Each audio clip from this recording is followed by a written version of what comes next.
Vamos lá. A gente vai estudar a forma canônica nessa aula aqui. O que é a forma canônica? Quando você tem o x do vértice e o y do vértice, se a gente lembrar a forma canônica, fica mais fácil da gente encontrar os coeficientes a, b e c. Então, a forma canônica é você escrever a sua função do segundo grau usando essa relação aqui, ó. O a, que é o coeficiente dominante, vezes x menos o x do vértice, ao quadrado, tudo isso, mais o y do vértice. Quem que é o x do vértice? Menos b sobre 2a. E quem que é o y do vértice? Menos delta sobre 4a. Só que você não precisa saber o x do vértice e o y do vértice com relação à fórmula. Ele precisa te dar o x do vértice e o y do vértice.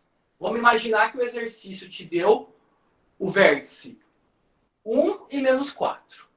E além disso, ele te passou as raízes, que é menos 1 e 3, que é onde corta no x. O que eu fiz? Eu peguei o 1 e o menos 4 e coloquei aqui, ó. X do vértice vale 1, então x menos 1. E o y do vértice vale menos 4. Tá aqui, menos 4. Aí a gente parou nessa expressão aqui. A única informação que eu não tenho para determinar a função inteira é o a. Como que eu determino o a? Bom, se ele te falou que as raízes é menos 1 e 3, vamos imaginar um gráfico, por exemplo, onde você tem uma parábola. Aí você tem as raízes.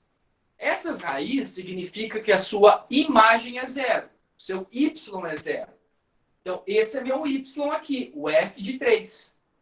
E o f de menos 1. Então, quando você substitui as raízes, 3 ou menos 1, a sua imagem aqui é zero.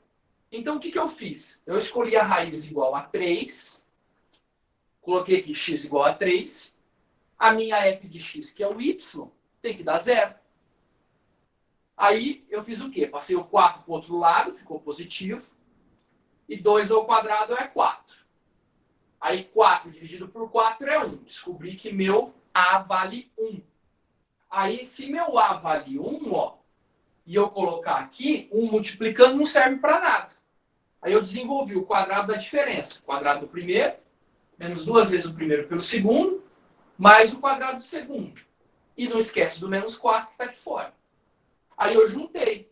Deixei o x quadrado, deixei o menos 2x e juntei isso aqui dá menos 3. Então o acompanhante do x quadrado é 1, o acompanhante do x, que é o b, é menos 2, e o c é menos 3. E a gente finaliza a forma canônica e vamos ver a forma fatorada. Forma fatorada. A gente tem essa função, que é a que multiplica x menos uma raiz, x menos a segunda raiz. Vale memorizar? Vale. Vai aparecer em vestibular? Vai. A forma fatorada é mais importante que a forma canônica, porque aparece mais em vestibulares. Mas não deixa de ser relevante você saber a forma canônica. Então, no lugar do x do vértice, você vai substituir as raízes.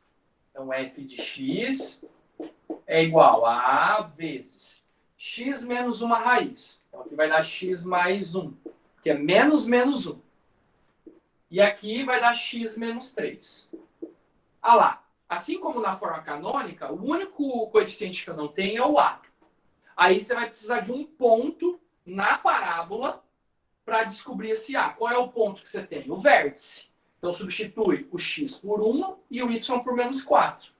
Menos 4 é igual a vezes x vale 1. 1 mais 1, 2, vezes 1 menos 3, menos 2. Ah lá. Daqui vai sair o a. O a vai valer menos 4 dividido por menos 4. 1. Tá vendo? Mesma coisa.